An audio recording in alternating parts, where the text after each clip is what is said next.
नमस्कार, मी प्रमिला झांबरे। तर आज आपल्याला तुरीच्या बियापासून पराठा बनवायचा आहे। तर मी इथे तुरीच्या बी सोलून घेतले तर आणि थोडंसं पाणी ओतून ठेवले धुवून घेण्यासाठी। मग आपण अगोदर कणिक तिंबून घेऊया।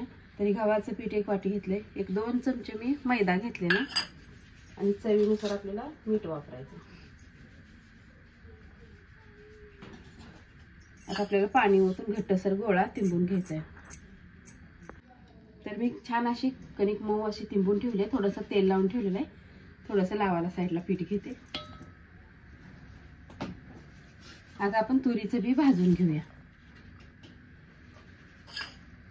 तर मी एक छोटीशी कढई ठेवलीवर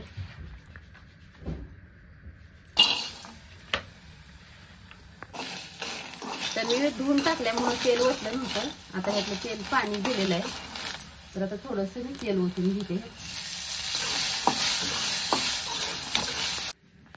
तर छान असं तुरीचं बी भाजून झाले तर एका मिक्सरच्या भांड्यामध्ये काढून घेते।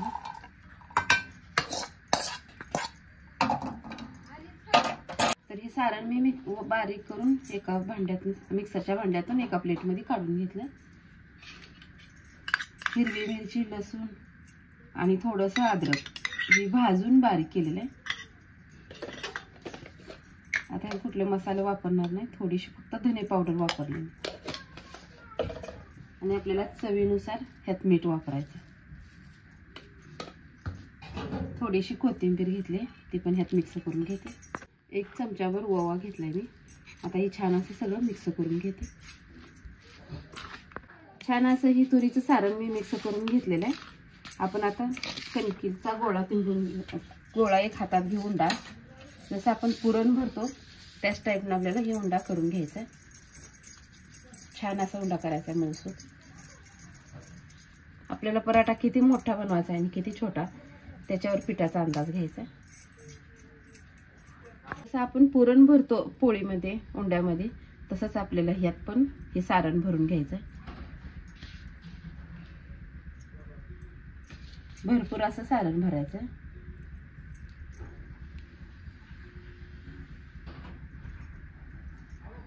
छान असा आपल्याला तुरीचा पराठा आज बनवायचा आहे। तर मी छान असा उंडा करून घेतलाय। आपण आता ह्याला लाटायला घेऊया।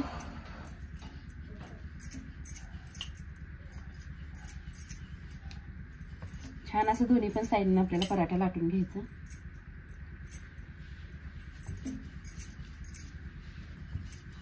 तर मी असा पराठा लाटून घेतलाय।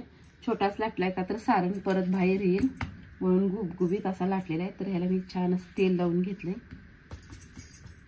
वर तापायला तवा ठेवलाय, तव्याला पण तेल लावून घेते।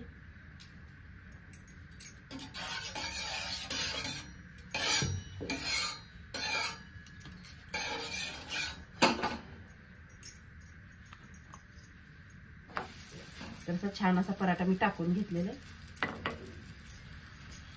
तर ह्या दुसऱ्या साईडला पण मी छान असं तेल लावून घेते।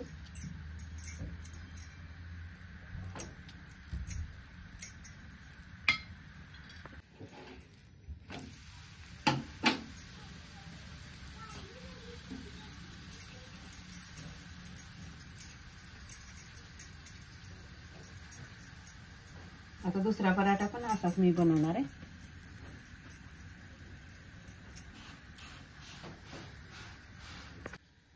आपला पराठा छान असा फुगलेला आहे बघा।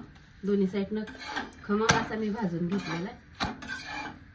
तर बघा लहान मुलांच्या डब्यासाठी मी असा पराठा बनवलेला आहे। तर थोडासा गरम पण आहे त्याच्यामुळे हाताला पोळायला लागलेला आहे।